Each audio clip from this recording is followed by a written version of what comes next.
Good evening दोस्तों, my self is Chandan Yadav. आज हम लोग सेकंड फाइलम स्टडी करेंगे, फाइलम सिलेंट्रेटा का। फाइलम सिलेंट्रेटा के बारे में हम लोग डिस्कस आज करेंगे वन बाय वन। उनके हैबिटेट क्या है, उनके इंट्रोडक्शन क्या है, उनका डाइजेशन क्या है, एक्सक्रीशन क्या है। वन बाय वन एक एक हेडिंग उनका हम डिटेल से डिस्कस करेंगे।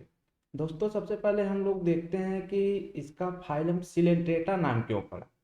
हमने जैसे शुरू में ही आपसे कहा था कि प्रत्येक नाम के कुछ मीनिंग होते हैं, उसी प्रकार फाइलम सिलेंट्रेटा का जो फाइलम सिलेंट्रेटा जो वर्ड उठाया गया है, इसके गैस्ट्रोवेस्कुलर कैविटी के से उठाया गया है, जो कि अभी हम आपको दिखाएंगे, स्ट्रक्चर बना के दिखाएंगे कि उसका गैस्ट्रोवेस्कुलर कैविटी कहाँ पर है।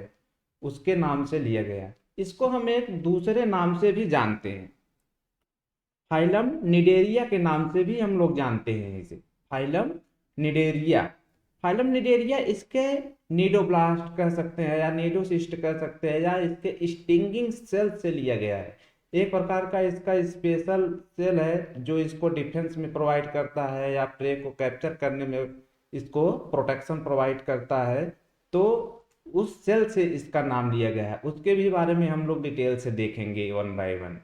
तो जैसे फाइलम निडेरिया देखो, इसमें लिखा है एनिमल विथ स्टिंगिंग सेल। अभी हम लोग इसके बारे में जिक्र करते हैं। इसके नीडोब्लास्ट से, नीडोसाइड सेल से लिया गया है ये टर्म। और सबसे पहले हम इसका इंट्रोडक्शन के बारे में हम लोग स्टडी करते हैं। इंट्रोडक्शन इसका क्या है देखते हैं। दीज आर रेडियल सिमेट्री, ये रेडियल सिमेट्री है, and diploblastic animal with tissue level organisation. जैसा कि हम लोग एनिमल फाइलम का, एनिमल किंगडम का पहला फाइलम पढ़े थे, फाइलम पोरीफेरा। और फाइलम पोरीफेरा में हम लोग पढ़े थे कि ये सेलुलर ग्रेड बॉडी ऑर्गेनाइजेशन है, जबकि फाइलम निडेरिया या फाइलम सिलेंट्रेटा ये टिश्यू ग्रेड बॉडी ऑर्गेनाइजेशन इसका है। इसमें काम का बंटवारा होने लगा है, मतलब कि कॉमन फंक्शन परफॉर्म करने वाले टिश्यू बनने लगे हैं। एक सेल एक ही प्रकार की काम करना चालू कर दिया है, मतलब इसमें सेल के समूह मिलकर टिश्यू बनाना शुरू कर दिए हैं, स्पेशल प्रकार के फंक्शन पर परफॉर्म करना चालू कर दिए हैं। इसीलिए इसमें हम लोग टिश्यू ग्रेड बॉडी ऑर्गेनाइजेशन कहते हैं। अब हम लोग इस बात का देखते हैं कि इसे हम लोग डिप्लोब्लास्टिक कहते हैं।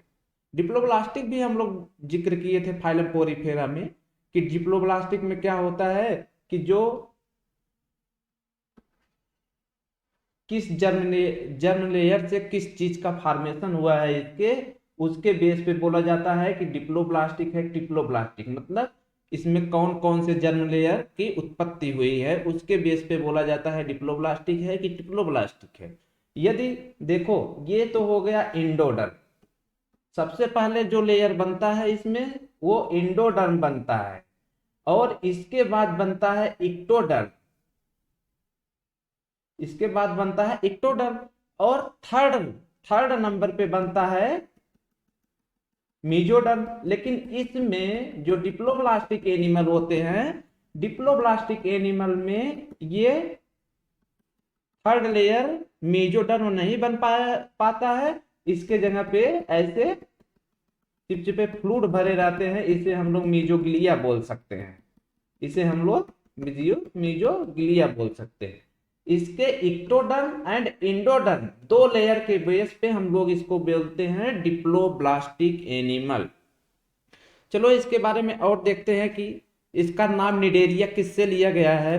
तो देखो, name Cnidaria is derived from cnidoblast या नीडोसाइट सेल।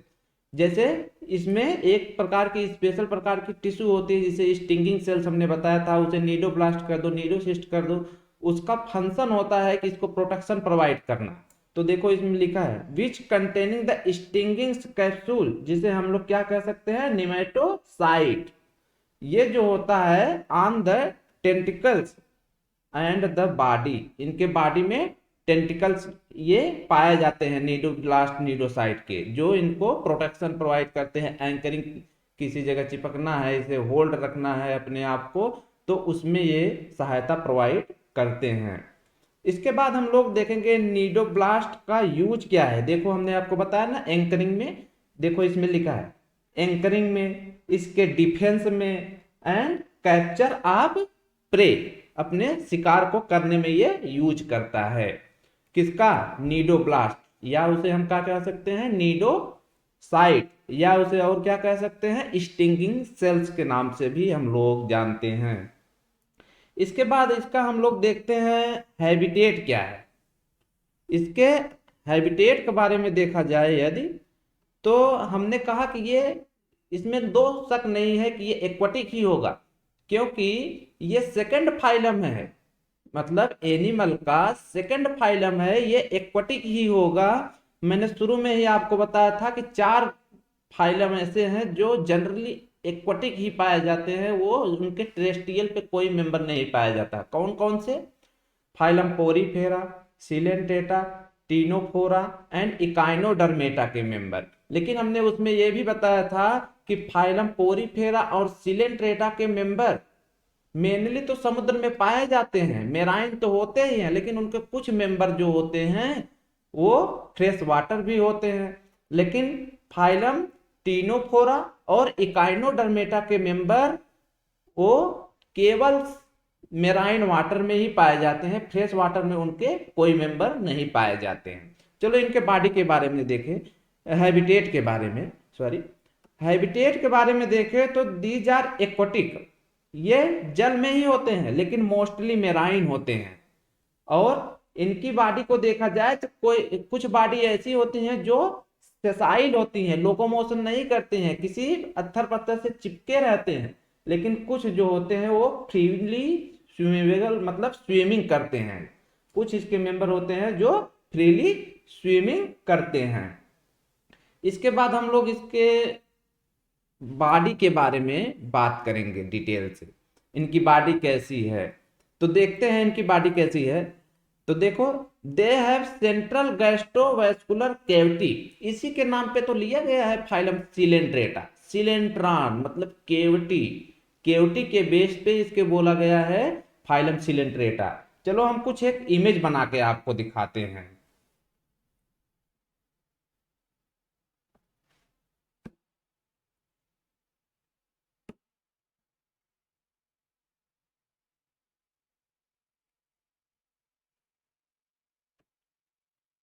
जैसे हम कहें ये कोई अत्थल पत्थर है, इससे ये इनकी बॉडी चिपकी रहती है और इस पे, और इनके यहाँ से ये हो गया इनका माउथ, माउथ वाला पार्ट, और ये नीचे वाला इसे हम लोग बोल सकते हैं हाइपो इस्टोमियम, हाइपोइस्टोमियम भी बोल सकते हैं, हाइपोइस्टोमियम भी बोला जाता है। और यहीं से निकला होता है टेंटकिल इनका, जो अभी हम इमेज में अच्छे से देखेंगे। अब गैस्ट्रोवैस्कुलर कैविटी क्या होता है, ये देखो माउथ हो गया, ये हाइपोइस्टोमियम हो गया, इसके जस्ट नीचे ये जो कैविटी फूला हुआ पार्ट दिखाई देता है, यहाँ एक कैविटी होता है। और गैस्ट्रो टर्म डाइजेशन से लिया गया है, यहाँ इनके फूड की डाइजेशन होता है, इसीलिए इसको गैस्ट्रोवैस्कुलर कैविटी बोला जाता है। इसे गैस्ट्रोवैस्कुलर कैविटी बोला जाता है। और ये पार्ट जो है इसका स्टाल्क है, स्टार्क, ठीक है, तो इसी के नाम पे बोला जाता है। इसमें जो होती है सिंगल ओपनिंग होती है विथ माउथ एंड हाइपोस्टोमियम, जैसे इसमें एक ही माउथ है, मतलब ओपनिंग एक ही है, ओपनिंग इसमें एक ही है। तो जैसे हम लोग एग्जाम्पल देखें कि एक बैग है, हमने जैसे कॉलेज हमको जाना पड़ा, कोचिंग जाना पड़ा, हमने बैग को खोला, बुक को अंदर रखा, इसके बाद कोचिंग में पहुंचे, हम कोचिंग में जैसे पहुंचे फिर बैग को खोला, बुक को बाहर निकाल के रखा, मतलब उसी रास्ते से अंदर डाला था बुक को और उसी रास्ते से बुक को बाहर निकाला था, मतलब एक ही ओपनिंग है। इसके बेस पे मतलब इसका सिंगल ओपनिंग पाया जाता है इसमें। अब इसके बाद हम लोग देखते हैं निडेरिया एक्सिबिट, मतलब इसको देखा जाए निडेरियन के बॉडी जो होते हैं वो 2 फॉर्म दर्शाते हैं, इसे हम लोग क्या बोलते हैं डाइमार्फिक, मतलब इनकी बॉडी दो फार्म दर्शाती है। अल्टरनेशन ऑफ जनरेशन कहते हैं इसको हम, अल्टरनेशन ऑफ जनरेशन, इसी को हम लोग क्या कहते हैं, मेटाजेनेसिस। क्या, मेटाजेनेसिस। देखो अल्टरनेशन ऑफ जनरेशन एनसीईआरटी पढ़वा रहे हैं ये तो ठीक है, लेकिन अल्टरनेशन ऑफ जनरेशन अभी हम बना के आपको दिखा रहे हैं क्या होता है। देखो जैसे इनकी बॉडी जो होती है दो फार्म एग्री करते हैं, डाइमॉर्फिज्म शो करते हैं। और कौन कौन से होते हैं, एक पॉलिप फार्म होती है और एक मेडुसा फार्म होती है, जिसमें से पॉलिप फार्म सेसाइल होती है एंड मेडुसा फार्म जो होते हैं फ्रीली स्विमिंग करती है। चलो देखते हैं कि इसके स्ट्रक्चर के बारे में। तो जैसे इसका, इनके हम स्ट्रक्चर बना रहे हैं कि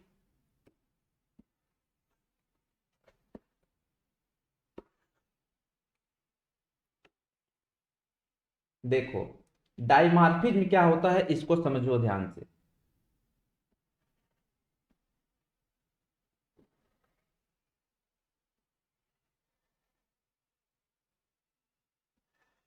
ये इसके टेंटिकल्स हो गए हैं, ये इसके गैस्ट्रो कैविटी हो गए, ये इसके स्टाक हो गए, और ये किसी पत्थर पत्थर से ऐसे चिपका हुआ है। क्या होता है, और ये जो है इसका पॉलिप फार्म है। कौन सी फार्म है, इसका पॉलिप फार्म है। देखो इसमें डाइमॉर्फिज्म शो करता है, एक पॉलिप फार्म होता है, एक मेडुसा फार्म होता है। तो एक कौन सी फार्म है इसका, पॉलिप, पॉलिप फार्म हो गया। और इसके नीचे हम इसका बना रहे हैं मेडुसा फार्म। कौन सा farm, Medusa.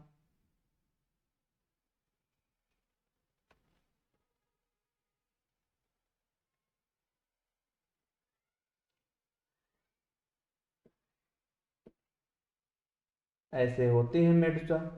Umbrella like structure, कभी आप छाता देखे होंगे, एकदम वैसे ही होता है ये, इसीलिए अम्ब्रेला लाइक भी इसे हम लोग बोलते हैं, अम्ब्रेला लाइक होता है ये। ठीक है, ये हो गया इसका मेडुसा फार्म। क्या, मेडुसा, मेडुसा फार्म। और ये क्या होता है, फ्रीली, फ्रीली स्विमेबल होता है, मतलब स्विमिंग करता है ये। और ये सेडेंटरी भी करता है। देखो इसके बॉडी में क्या होता है, जो पॉलिप होता है, पॉलिप से मेडुसा बन जाता है, और मेडुसा से पॉलिप बन जाता है। मतलब अपने लाइफ में दोनों फार्म को व्यतीत करते हैं, अल्टरनेशन ऑफ जनरेशन करते हैं। इसमें पॉलिप से मेडुसा जो बनता है ये एसेक्सुअल होता है, एसेक्सुअल। और जो मेडुसा से पॉलिप बनती है ये सेक्सुअली होता है। इसको याद रखिएगा, मेडुसा से पॉलिप एसेक्सुअल, और मेडुसा से यदि पॉलिप बन रहा है तो सेक्सुअल होगा, और पॉलिप से मेडुसा यदि बन रहा है तो ये एसेक्सुअल होगा। इस चीज को आपको याद रखना है। और इसमें से कौन से फार्म जो होते हैं मूवेबल होती है, मेडुसा जो होती है फ्रीली स्विमिंग करती है, जबकि पॉलिप जो होती है ये सेसाइल होती है। ये आपको याद रखना है। इसी को हम लोग बोलते हैं क्या, मेटाजेनेसिस। ये देखो इसमें लिखा है, हम लोग पढ़ते हैं और इसके बारे में हम लोग डिटेल से देखते हैं। Phylum is a sessile cylindrical form, hydra और एडेंसिया में होता है। जो पॉलिप होता है वो सेसाइल सिलेंड्रिकल होता है। देखो ये सिलेंडर लाइक स्ट्रक्चर इसका बना है ना, हाँ। और ये कैसे होते हैं, सेसाइल होते हैं, मतलब मूव नहीं कर सकते हैं, सेसाइल होते हैं। और ये फ्रीली स्विमिंग करता है। और इसके बारे में क्या दिखा है, जैसे इसमें एग्जाम्पल कौन सा होगा, हाइड्रा और एडम्सिया होगा। और जैसे इसमें और देखा जाए मेडुसा फार्म, इसका देखा जाए, इनका फार्म द अल्टरनेशन देखो, निडेरिया विच एग्जिस्ट, मतलब निडेरिया के जो मेंबर हैं, फाइलम सिलेंट्रेटा के जो मेंबर हैं, ये दो फार्म जनरेशन, मतलब दो फार्म अपना अपनाते हैं। जैसे अल्टरनेशन ऑफ जनरेशन हम लोग जिसे कहते हैं, अपने लाइफ में दोनों फार्म में रह सकते हैं, पॉलिप के भी फार्म में एंड मेडुसा के भी फार्म में रह सकते हैं। इसी को अल्टरनेशन ऑफ जनरेशन कहते हैं, और इसी को बोला जाता है मेटाजेनेसिस। मेटाजेनेसिस मतलब डाइमॉर्फिज्म बॉडी पाई जाती है, कभी पॉलिप तो कभी मेडुसा बनते रहते हैं। इसी को हम लोग क्या कहते हैं, मेटाजेनेसिस। Metagenesis, genesis.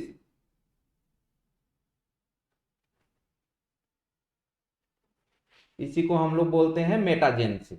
मतलब पॉलिप से जो मेडुसा बनता है ये एसेक्सुअली होगा, और मेडुसा से यदि पॉलिप बनती है तो ये सेक्सुअली होगा। देखो इसमें लिखा है polyp produce the Medusa is the asexual. देखो पॉलिप से मेडुसा बन रहा है, एसेक्सुअल होगा, and Medusa form the polyp that is the sexually reproduction. मतलब मेडुसा से यदि पॉलिप बन रहा है तो ये सेक्सुअल रिप्रोडक्शन करेगा। और इसका बेस्ट एग्जाम्पल क्या है, ओबेलिया।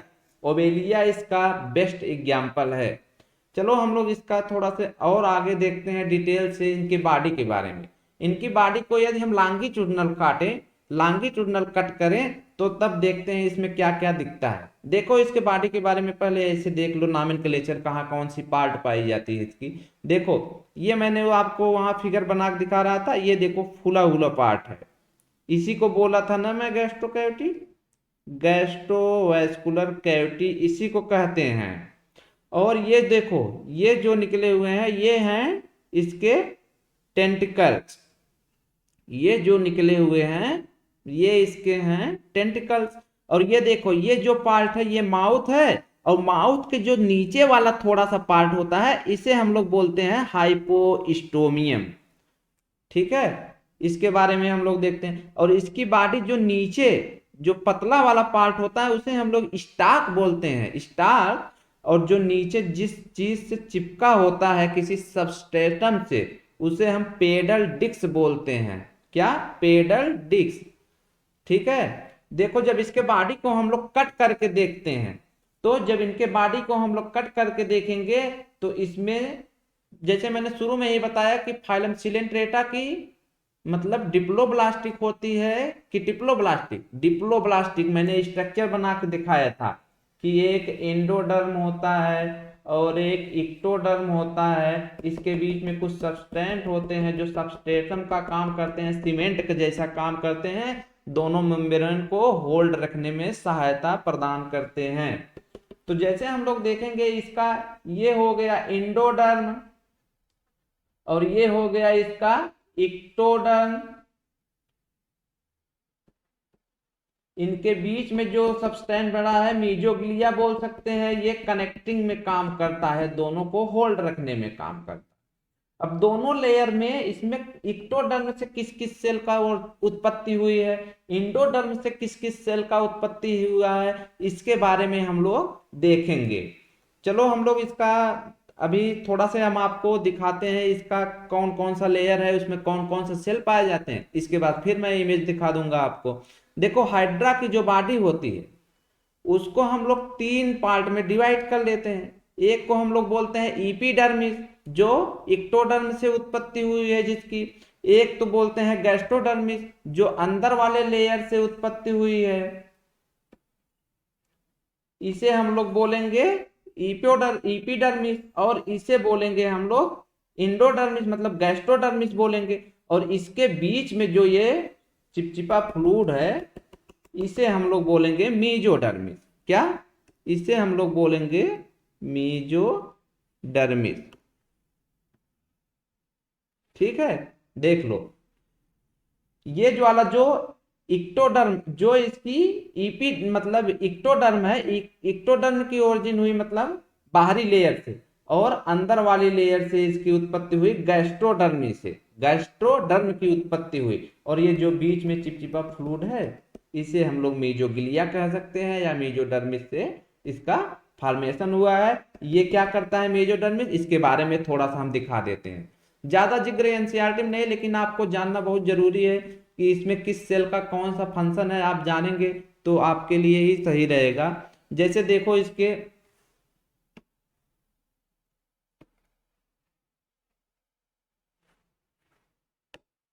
जैसे देखो इसकी फर्स्ट लेयर जिसे हम लोग ईपीडर्मिस कहते हैं, ईपीडर्मिस में कौन कौन सी सेल होती है, मतलब इसकी बाहरी वाली लेयर में कौन कौन सी सेल है, इसमें कौन कौन सी सेल है उसके बारे में देखते हैं। किसके, इसके बाहरी लेयर में। बाहरी लेयर में कौन कौन सी सेल है, देखो 6 प्रकार की सेल्स पाई जाती हैं इसमें। सबसे पहला इपीथीलियल मस्कुलर सेल, इसके ऊपर एक प्रोटेक्टिंग लेयर होता है कंटिन्यूअस, और वो लॉन्गिट्यूडिनल होता है। इसको जैसे इसको मतलब प्रोटेक्शन प्रोवाइड करता है इपीथीलियल सेल। अब देखो ग्लैंडुलर मस्कुलर सेल जो होता है, ग्लैंड मतलब होता है, ग्लैंड का काम क्या होता है, सिक्रीशन करना। तो ग्लैंडुलर इसका जो सेल होता है मैक्सिमम पाया जाता है इसके पेडल डिस्क पे, जिससे ये चिपकता है, इसके बेस वाले पार्ट पे पाया जाता है ये वाला ग्लैंड में। ये फ्लूइड चिपचिपा कुछ सिक्रीट करता है, जिससे ये अपने सबस्ट्रेटम से आसानी से चिपका रहता है। इसमें ये यूज किया जाता है ग्लैंडुलर मस्कुलर सेल। इसके बाद इसमें नर्वस सिस्टम, ये पहला फाइलम है जिसमें नर्वस सिस्टम का विकास स्टार्ट हुआ। इसमें दो डाउट नहीं है कि इसमें पूरा हाईली डेवलप नहीं होगा नर्वस सिस्टम, मतलब डिफ्यूज टाइप होगा, उसके बारे में अभी हम लोग डिस्कस करेंगे। और इसमें सेंसरी सेल भी पाए जाते हैं और स्टिंगिंग सेल। स्टिंगिंग सेल देखो ये है, ये प्रे को कैप्चर करता है, डिफेंस प्रोवाइड करता है, एंकरिंग में हेल्प करता है। मतलब इंटरस्टिशियल सेल जो होता है, मैंने स्टिंगिंग सेल के बारे में आपको बता दिया। स्टिंगिंग सेल जो होता है प्रे को कैप्चर करता है, प्रोटेक्शन प्रोवाइड करता है। इसके बाद इंटरस्टिशियल सेल जो होता है ये टोटीपोटेंसी नेचर शो करता है। मतलब एक भी सेल यदि जिंदा है, ये डिवाइड करके पूरे बॉडी की फॉर्मेशन कर देती है, टोटीपोटेंट नेचर की होती है। इसके हम लोग देखते हैं मीजोडर्मिस। मीजोडर्मिस जो होती है जेली लाइक सीमेंटम लेयर, मैंने नहीं कहा आपसे अभी कि ये सीमेंट की तरह काम करता है, दोनों मेम्ब्रेन को होल्ड रखता है ये मीजोगिलिया। इसके बाद थर्ड लेयर जो है ये बीच वाला लेयर, इससे उत्पत्ति होती है गैस्ट्रोडर्म। इसका गैस्ट्रोडर्म में 5 प्रकार के सेल्स पाए जाते हैं, सिर्फ एक सेल उसमें नहीं पाया जाता, कौन सा, स्टिंगिंग सेल्स अब्सेंट होती है लास्ट वाले लेयर में। उसमें पाया जाता पहला nutritive muscular cell, digestive cell भी कह सकते हैं, ग्लैंड सेल। ये ग्लैंड सेल डाइजेस्टिव एंजाइम निकालता है जिसे हम लोग कहते हैं जाइमोजेन।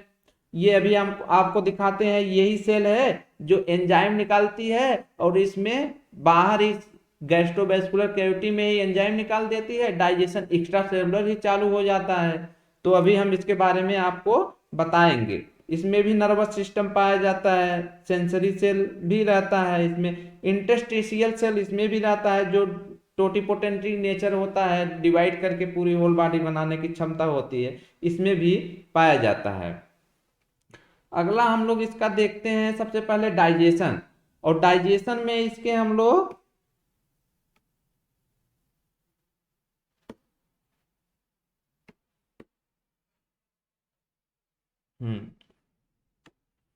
इसके डाइजेशन में यदि हम लोग देखें,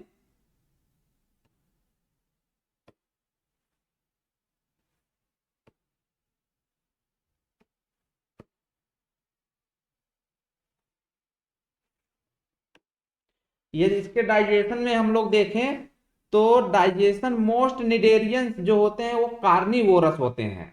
मतलब ये मेनली फीड करते हैं स्मॉल क्रस्टेशियन, जिसमें कुछ प्राण जैसे झींगा आता है जिस फाइलम में, उसमें उस क्रस्टेशियन के छोटे छोटे जो मेंबर होते हैं उनको एक फीड करते हैं अपने स्टिंगिंग सेल के द्वारा, उनको कैप्चर करते हैं। मतलब ये मोस्टली कैसे होते हैं, कार्निवोरस होते हैं, शिकार करते हैं। और इसमें डाइजेशन की बड़ी अच्छी बात मैंने आपको इसीलिए दिखाया था कि गैस्ट्रोवेस्कुलर कैविटी में कैसे डाइजेशन होता है, इसमें डाइजेशन क्यों होता है, किस प्रकार का होता है। देखो digestion is a extra cellular and then intracellular होता है।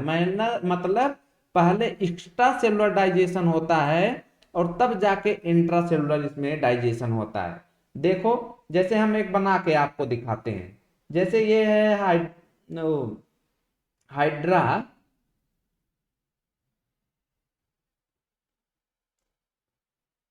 ये इसकी माउथ हो गया, इसी से निकला हुआ है इसका टेंटिकल मानो, और ये है इसका गैस्ट्रोवेस्कुलर कैविटी।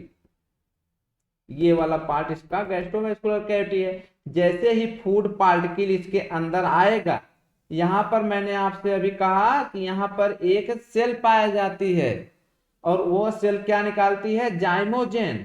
और जाइमोजेन जो निकालती है ये फूड को यहाँ सेमी डाइजेस्ट कर देती हैं, और ये सेमी डाइजेस्ट फूड को यहाँ प्रेजेंट सेल एब्जॉर्ब कर लेती, इंगल्प कर लेती हैं, और इंगल्प करके अंदर ले जाती हैं और कंप्लीटली डाइजेशन करती हैं इसकी, और डाइजेशन करके फिर ये इसमें रिलीज कर देती हैं गैस्ट्रोवेस्कुलर कैविटी में, और ये सर्कुलेट करके सभी सेल के पास पहुंचा देता है, जिससे जिसको जितना जरूरत रहता है वो अपना ले लेते हैं।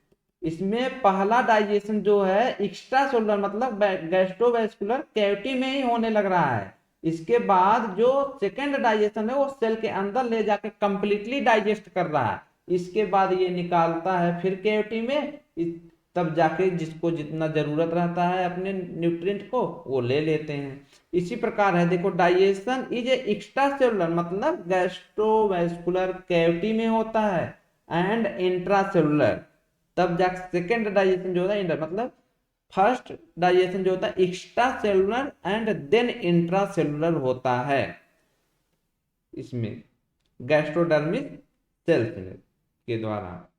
इसके बाद हम लोग देखेंगे इसकी गैसियस एक्सचेंज क्या, मतलब ये अपना गैसियस एक्सचेंज कैसे करते हैं। तो गैसियस एक्सचेंज में इनका देखें तो हम दो हेडिंग साथ में डिस्कस करते हैं कि गैसियस एक्सचेंज और एक्सक्रीशन कैसे करते हैं। गैसियस एक्सचेंज जो होते हैं occurs through generally body surface के द्वारा करते हैं, gaseous exchange generally body surface के द्वारा करते हैं, और एक्सक्रीशन भी बॉडी सरफेस के द्वारा ही करते हैं। अब देखो जैसे कोई मेंबर है इसका,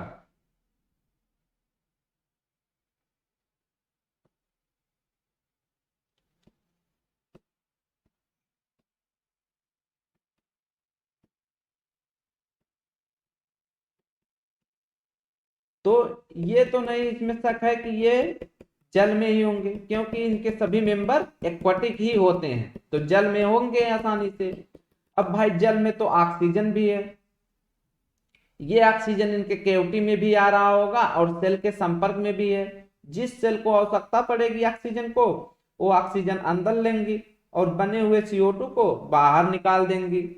इसी प्रकार जो सेल में एक्सक्रीटरी वेस्ट बना रहेगा अमोनिया, उसको इन्वायरमेंट में प्रेजेंट वाटर के संपर्क में रिलीज कर देती है। मतलब ये अपने बॉडी सरफेस के द्वारा गैसियस एक्सचेंज एंड एक्सक्रीशन दोनों कर लेते हैं।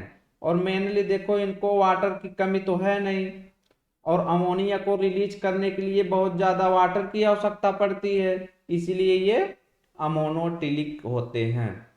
आपको याद रखना है गैसियस एक्सचेंज और एक्सक्रीशन दोनों बॉडी सरफेस के द्वारा करते हैं।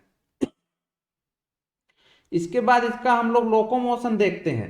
लोकोमोशन में देखा जाए पॉलिप इज सेसाइल होती है, मतलब वो किसी अत्थर पत्थर से चिपके होते हैं, अब मतलब मूव नहीं करते हैं।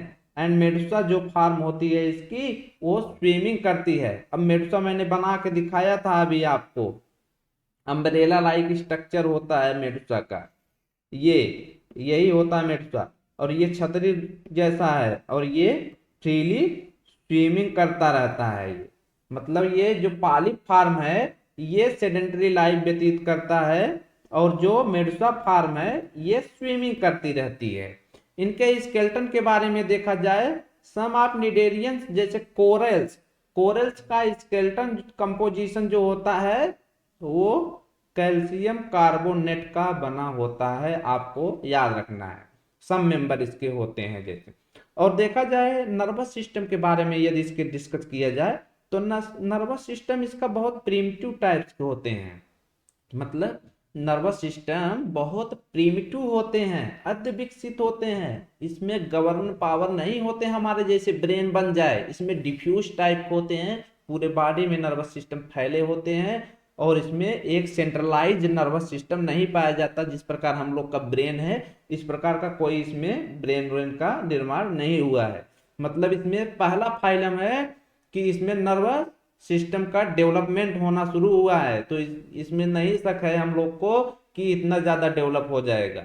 इसमें बहुत अविकसित होती है, प्रिमिटिव टाइप्स के होते हैं, उसे हम लोग नर्व नेट पूरे बॉडी में ऐसे फैले रहते हैं यहाँ मतलब। इसके बाद हम लोग देखेंगे इसके रिप्रोडक्शन के बारे में। रिप्रोडक्शन में देखा जाए तो इसमें रिप्रोडक्शन दोनों प्रकार से होता है, सेक्सुअल एंड एसेक्सुअल दोनों प्रकार के रिप्रोडक्शन इसमें पाए जाते हैं। दे आर रिप्रोडक्शन एसेक्सुअल जो होता है बडिंग के द्वारा होता है, एंड फ्रेगमेंटेशन के द्वारा होता है, दोनों के द्वारा इसमें रिप्रोडक्शन देखा जाता है। और जैसे हम लोग कहें कि एक हाइड्रा है, कुछ साइंटिस्ट थे, और इमेज फिर से बना देते हैं ठीक से। कुछ साइंटिस्ट थे,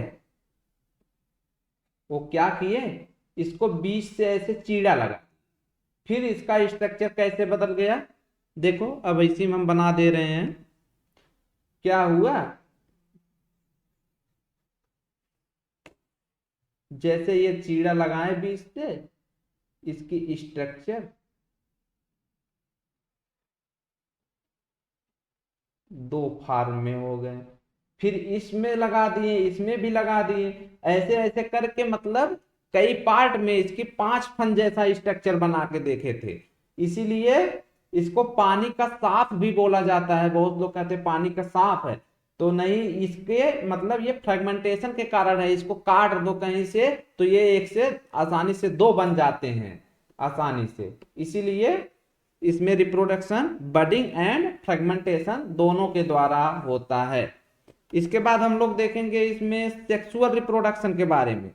सेक्सुअल रिप्रोडक्शन में देखा जाए तो गैमिट की फॉर्मेशन करता है, गैमिट मतलब इसमें ओवा एंड स्पर्म दोनों की फॉर्मेशन होती है, इसलिए ये सेक्सुअल रिप्रोडक्शन करती है। जैसे कोई हाइड्रा हो गया,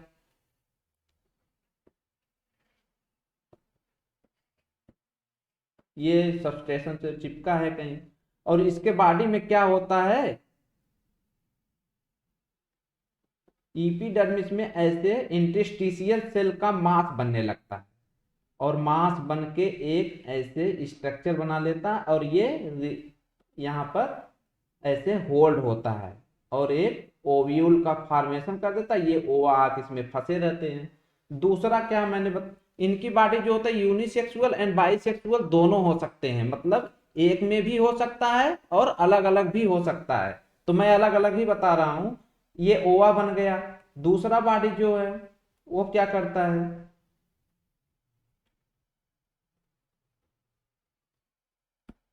दूसरे बॉडी में क्या हुआ कि बाहर की सेल इंटरस्टिशियल सेल मास बनाई, मास बना के कुछ ऐसे स्पर्म सेल को बना के स्पर्म सेल बनाया और इसे ऐसे रिलीज किया,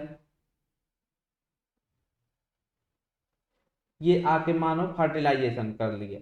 तो मतलब इसका फर्टिलाइजेशन मतलब गैमिट बनता है, ओवा बना और स्पर्म बने, दोनों बने हैं, मतलब इसमें गैमिट की फॉर्मेशन हुआ है। और रिप्रोडक्शन जो इसका होता है एक्सटर्नल हो रहा है, देखो ये शरीर के बाहर हो रहा है कि अंदर हो रहा है, शरीर के बाहर ही रिप्रोडक्शन हो रहा है, रिप्रोडक्शन इनका एक्सटर्नल होता है, आपको याद रखना है इस चीज को। और इसके बाद जैसे हम लोग देखें कि इसमें मोस्ट निडेरियंस का डेवलपमेंट इनडायरेक्ट होता है, मतलब मोस्ट सिलेंट्रेट में लार्वा की फॉर्मेशन होती है, लेकिन एक एक्सेप्शन है हाइड्रा, इसमें लार्वा स्टेज नहीं होती है, ये चीज आपको याद रखना है।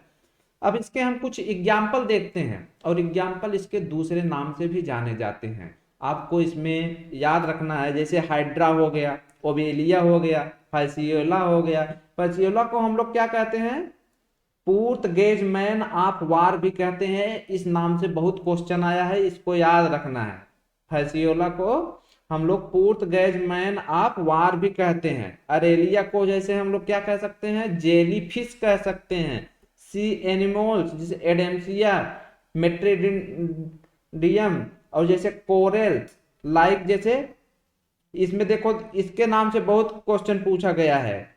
पेनिटूला को हम क्या कह सकते हैं, सी पेन, और गार्गोनिया को हम क्या कह सकते हैं, सी फैन। इसमें कंफ्यूजन हो जाता है, गार्गोनिया को हम सी फैन कहेंगे सीन पे कि पेनिटूला को, तो आपको याद रखना है कि पेनिडुला को हम लोग क्या कहेंगे, सी पेन, और गार्गोनिया को हम लोग क्या कहेंगे, सी फैन कहेंगे। मेंडेटाइना को हम लोग ब्रेन कोरल्स भी कहते हैं, ब्रेन कोरल्स। इसके दूसरे नाम से आपको याद रखना है, ये इसके कुछ इमेज हैं। चलो ठीक है, हम लोग थोड़ा सा एक चीज के बारे में और डिस्कस कर लेते हैं, इसके बारे में। किसके बारे में, नीडोब्लास्ट, नीडोसाइट या टेंटिकल सेल्स के बारे में थोड़ा सा देख लेते हैं। इसमें ज्यादा कुछ है नहीं। देखो, इसी को हम लोग नीडोब्लास्ट कहते हैं, नीडोसाइट कहते हैं, इसी को हम लोग क्या बोल सकते हैं, स्टिंगिंग सेल, स्टिंगिंग सेल्स बोल सकते हैं इसी को हम लोग। ठीक है, तो चलो देखते हैं इसके बारे में। जैसे देखो, कंटेनिंग ए स्टिंगिंग कैप्सूल, जिसे हम लोग क्या कहते हैं, nematocyte.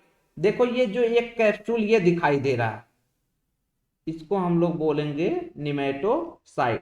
Present in the tentacles and body which are use by anchoring, और ये जो बॉडी इसकी बाहर आया हुआ है, ये इसको एंकरिंग में, मतलब एंकरिंग में किसी चीज से चिपकने में, होल्ड रखने में अपने आप को किसी चीज से, उसमें सहायता प्रोवाइड करता है, और अपने प्रे को कैप्चर करता है इसी के माध्यम से, और अपने डिफेंस में ये यूज करता है इस चीज का। तो इसके बारे में हम लोग देखिए, इसमें एंकरिंग मतलब इसे हम लोग क्या कहते हैं, अटैचमेंट, एंड डिफेंस में अपने, एंड कैप्चर ऑफ प्रे, अपने फूड को पकड़ने में यूज करता है, ऑफेंस में अपने करता है। अब इसके बारे में देखा जाए, a small tipped spine like projection, यदि देखा जाए, ये देखो इसमें small tipped spine like projection होते हैं, इसी में ऐसे कांटे जैसे महीन महीन होते हैं, और ये जो होते हैं यही प्रे के अंदर घुसते हैं, और इसमें एक प्रोटनीशियस पॉइजन पाया जाता है, जिसे हम लोग क्या कहते हैं, हिप्नोटॉक्सिन कहते हैं। इसमें ऐसे भरा रहता है, और इसको जब जैसे ही अपने प्रे के संपर्क में ये जाता है, उसको चुभोता है, इस पे प्रेशर पड़ता है, इसमें कुछ उठा होके इसमें जो प्रोटनीशियस हाइप्नोटॉक्सिन पॉइजन है, ये रिलीज हो जाता है अपने उसके प्रे के बॉडी में, और प्रे बेहोश हो जाता है, जिससे ये आसानी से उन्हें कैप्चर कर लेता है। तो देखो ये the capsule of nematocyte fill the poison, जिसे हम लोग क्या कहते हैं, हिप्नोटॉक्सिन। और हिप्नोटॉक्सिन किस चीज का मिक्सचर है, प्रोटीन और फिनाल्स का, प्रोटीन एंड फिनाल्स का मिक्सचर होता है। ये जो पॉइजनस सब्सटेंस होता है, ये प्रोटीन एंड फिनाल का होता है। अब देखो, जैसे हम कह रहे हैं कि इसमें ये जो बाहर आपको दिखाई दे रहा है, फिलामेंट लाइक स्ट्रक्चर, फिलामेंट इसका, ये रियलिटी में तो अंदर की तरफ होते हैं। जैसे हमने कहा, ये अंदर की तरफ है, ऐसे अंदर की तरफ धंसे होते हैं, ये बाहर नहीं होते हैं। मतलब ये वाला चीज बाहर नहीं होता है, ये अंदर ऐसे अंदर की तरफ रहता है। जैसे ही कोई इससे ऑब्जेक्ट, मतलब कोई भी, जैसे इसका प्रे ही आके इससे टकरा गया, कोई भी चीज इससे जैसे टच होता है, टच होने से यहाँ कोई एंजाइम कुछ होते हैं जो एक्टिवेट हो जाते हैं, और जैसे ये एक्टिवेट होते हैं, इसमें जो कुछ प्रोटीन होते हैं सालबुल, उन्हें इनसालबुल प्रोटीन में कन्वर्ट कर देते हैं, और इनसालबुल प्रोटीन में जब कन्वर्ट कर देते हैं, तो यहाँ डाइल्यूट हो जाता है, और ये कंसंट्रेट होता है, यहाँ के पानी अंदर की तरफ जाने लगेगा, और जैसे ही अंदर जाएगा, इसमें बनेगा प्रेशर, और प्रेशर के साथ ये तेजी से बाहर निकलता है, और इसमें ढेर सारे महीन महीन स्पाइन लाइक स्ट्रक्चर लगे होते हैं इसे, और ये अपने प्रे के अंदर ऐसे तेजी से जाके झटके से निकलता है, और प्रे के बॉडी में किसी ऑब्जेक्ट बॉडी में घुस जाता है, जिससे ये पॉइजन उनके बॉडी में इंटर कर जाता है। ये हम लोग देख लिए इसके नीडोब्लास्ट या स्टिंगिंग सेल्स के बारे में हम लोग देख लिए डिटेल से। चलो, इसका हम लोग एग्जाम्पल को, मैं बार बार कह रहा हूं, एग्जाम्पल के दूसरे नाम से बहुत क्वेश्चन पूछा जाता, आपको याद रखना है। जैसे फैसियोला को पुर्तगाइज मैन ऑफ वार, अरेलिया को जेलीफिश, इसके दूसरे नाम से आपको याद रखना है। ठीक है दोस्तों, अब मिलते हैं अगला फाइलम।